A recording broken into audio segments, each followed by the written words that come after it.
Just gonna do a quick loading video for my Maxxum 7000. This was given to me for free in non-working condition. It's pretty beat up, but I cleaned all the battery corrosion out. It's working now. Takes 3 AAAs. There's 1, 2, 3, sorry, 4. The 4th one's tucked back there. See that arrow? So you take that and it rotates forward. You can put your 4th battery in. It clicks back over. Slot that right in. As you can see, my camera is pretty beat up, but seems to work just fine. Focuses, all that fun stuff, runs through the different settings, which I'll do in a second.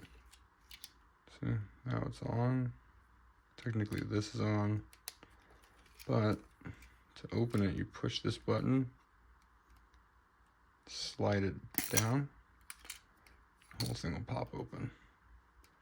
So whenever you see a camera like this with a red dot, that's your film stop indicator. So you're gonna take your, here, grab this.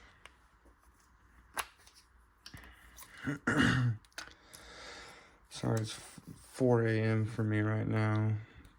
Pretty early in the a.m. So, see how your film stops right here? Needs to stop there. So, being very careful not to touch your shutters. Don't try to, oops, bump the camera.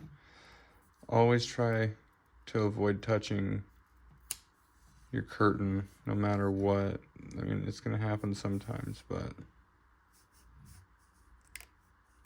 see. And now, oops, get out of here. Right there at the red dot, there's some Kodak Gold 200, some whatever, decent enough to test. So when you close it, turn it on, boom. Now, well, you got a window, see your film. So it knows that it has ISO 200. It's on program mode. Let me see if I can. It's in program mode, but you can push mode. There's up arrow. Now you can go into aperture priority, go into manual, go into shutter priority. With shutter priority, it's flashing whatever shutter it's at while I adjust the shutter speed with these arrows. If I go to aperture priority, these arrows adjust the aperture. So if I go to manual, these arrows adjust the shutter speed. And the arrows over here adjust your aperture. Strange though, because the up button makes the aperture wider. I don't know. Maybe stopping down, opening up.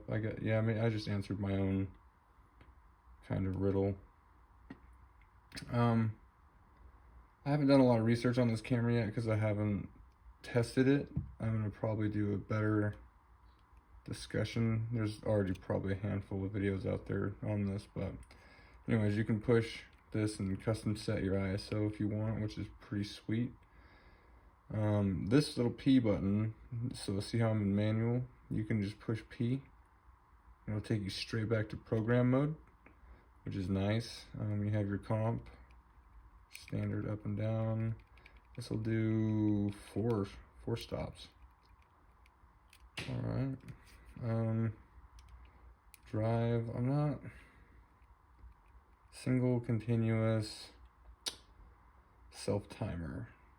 So holding the drive button changes it down here. I guess I'm just gonna figure it out as I explain it, huh? Lens release.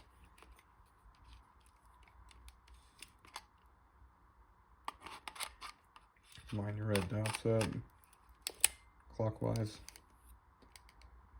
This is just your self-timer flash. Autofocus, manual focus switch.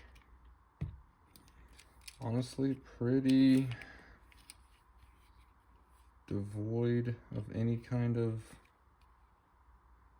like extra nonsense, but here it focuses pretty quickly.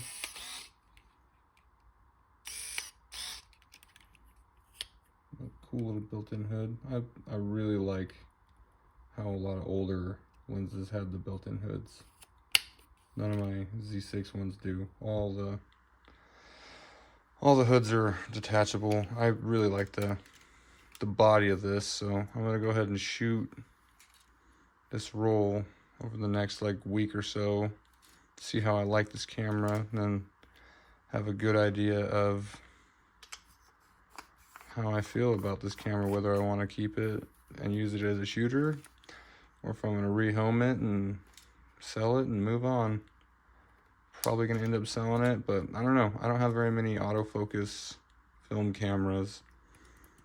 Now that I think about it, my only other autofocus film camera is a Nikon N55, and I absolutely love that camera. So it's going to be very difficult to replace that camera in my stable. So, well, thanks for watching.